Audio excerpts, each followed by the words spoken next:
ఇప్పుడు మీకు ఇష్టమైన జెమినీ టీవీ సీరియల్స్ ని టీవీలో టెలికాస్ట్ అయిన వెంటనే సన్ నెక్స్ట్ లో మాత్రమే చూడండి.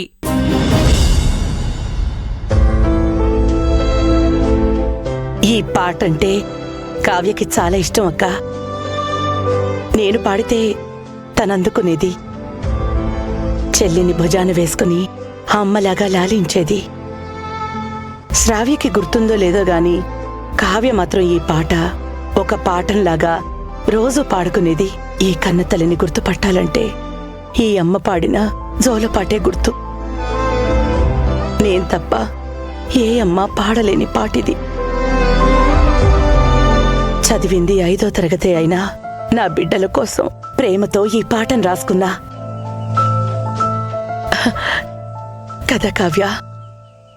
నీకు నేను గుర్తున్నా, నా పాట గుర్తున్నా, ఆ పాట ఎప్పుడు పాడినా నువ్వు లక్షల మందిలో ఉన్నా నేను నిన్ను గుర్తుపట్టగలను, నువ్వు నన్ను గుర్తుపట్టగలవు.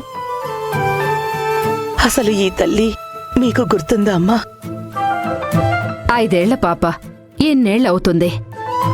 మెల్లగా మర్చిపోయి ఉంటుంది శారదా. పర్వాలేదు, అక్క చెల్లెళ్ళను ఒకచోట చేర్చాను కదా, అది చాలు.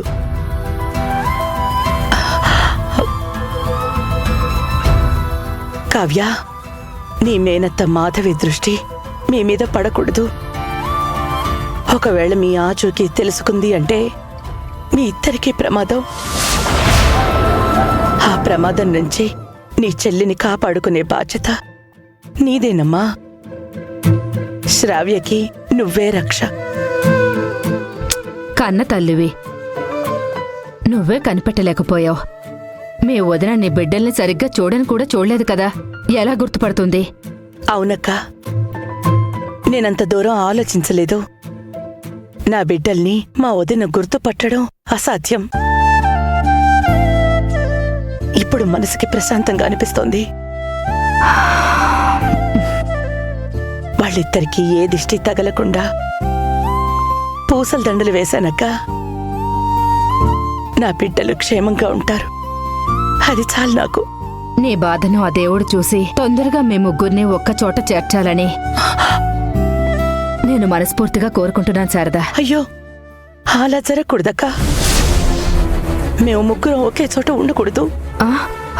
ఫలానా వాళ్ళు మా పిల్లలని తెలిసిన మరుక్షణం మా వదిన వాళ్ళని చంపేస్తుందని భయంగా ఉంది.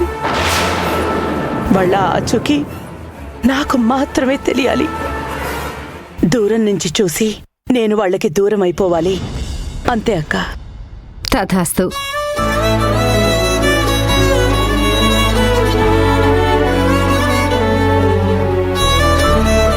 అమ్మగా ఆలోచించి బిడ్డల క్షేమం కోరావు. నువ్వు కోరుకున్నట్టే జరుగుతుంది. ఏడవకు శారదా. రేపు పెద్దమ్మ బస్తీలో ఉన్న పెద్దమ్మ తల్లికి కొబ్బరికాయ కొట్టాలని అనుకుంటున్నాను. అది నీకోసమే. ఇక నుంచి ప్రతి శుక్రవారం తనకో దండం, ఒక కొబ్బరికాయ. ఆషాఢ బోనాలు మొదలవుతున్నాయి కదా, ఈ మాసంలో మొక్కుకుంటే మనసులోని కోరికలు తీరుతాయంట. శారదా, ఎందుకు నవ్వుతున్నావు? నా బాధ నిన్ను ఎంతగా మార్చేసింది కదక్కా. సరే, నేను కూడా రేపు పెద్దమ్మ తల్లికి పొంగలి నైవేద్యం వండి పెడతాను. అమ్మా పెద్దమ్మ తల్లి, పూజలంటే ఇష్టం లేని దాన్ని. ఇదిగో మా శారద కోసం నీ గుడికొస్తున్నాను. నా పూజల్లో తప్పులున్నా నువ్వు మన్నించాలి. నువ్వు పడుకో, నేను వెళ్తాను.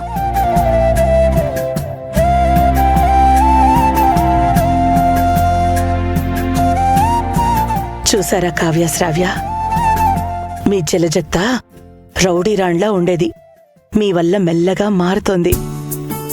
తను మొక్కుని మన్నించి పెద్దమ్మ తల్లి ఆశీర్వదించాలి.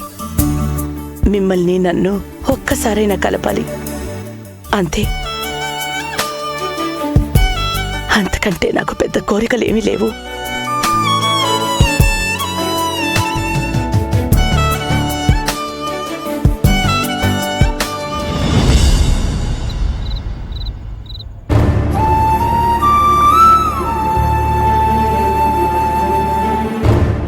ఎవరు నన్ను కావ్య కావ్య అని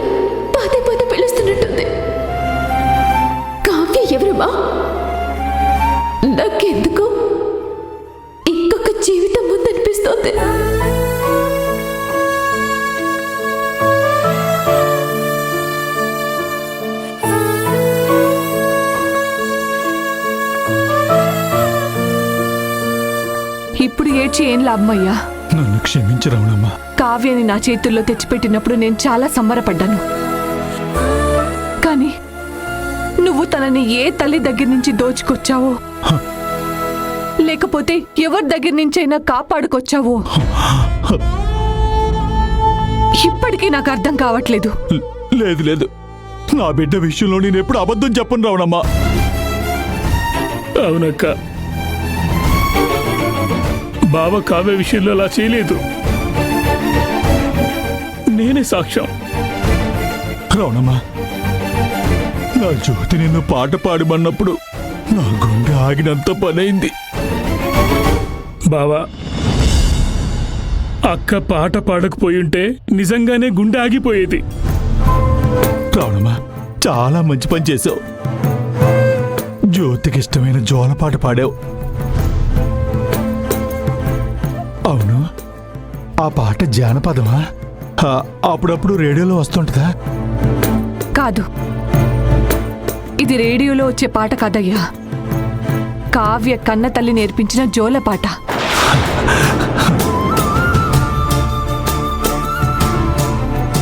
అవును రావణమ్మా, జ్యోతి వాళ్ళ అమ్మ పాడిన పాట నీకెలా తెలుసు?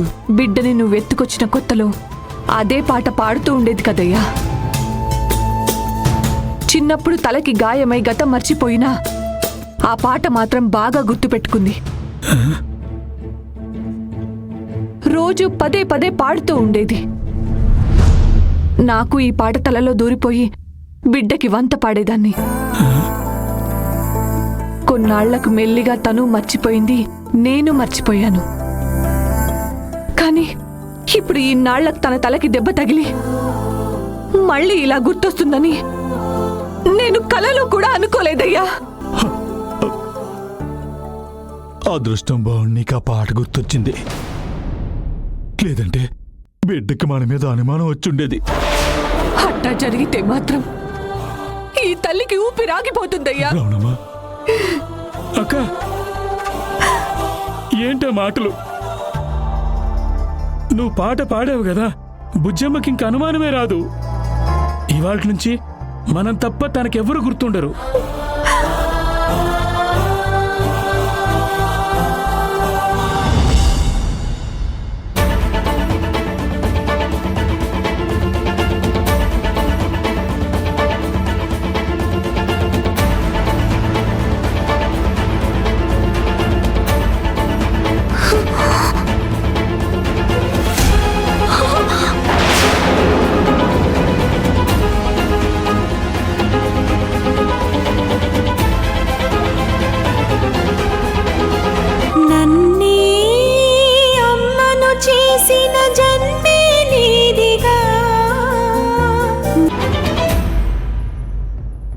రమణమ్మ నోట్ల నుంచి వచ్చినా నాకెందుకు నమ్మబుద్ధి కావటం లేదు. అసలు చదివే రాని రమణమ్మ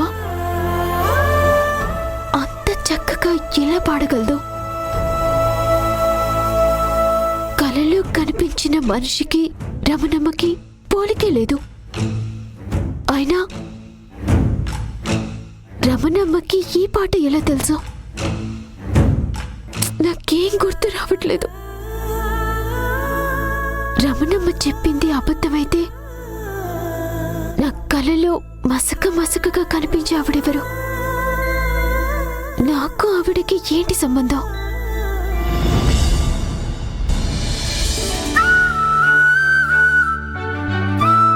అమ్మ గుర్తుకొస్తుంది కదా తల్లి.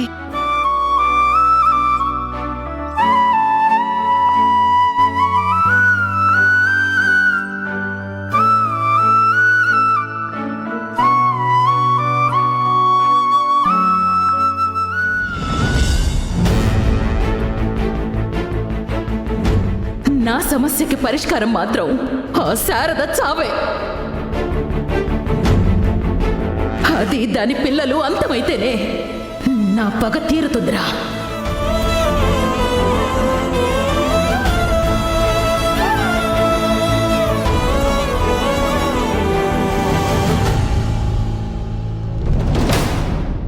అన్నా, నిద్రపోకుండా ఏం ఆలోచిస్తున్నావు అన్నా?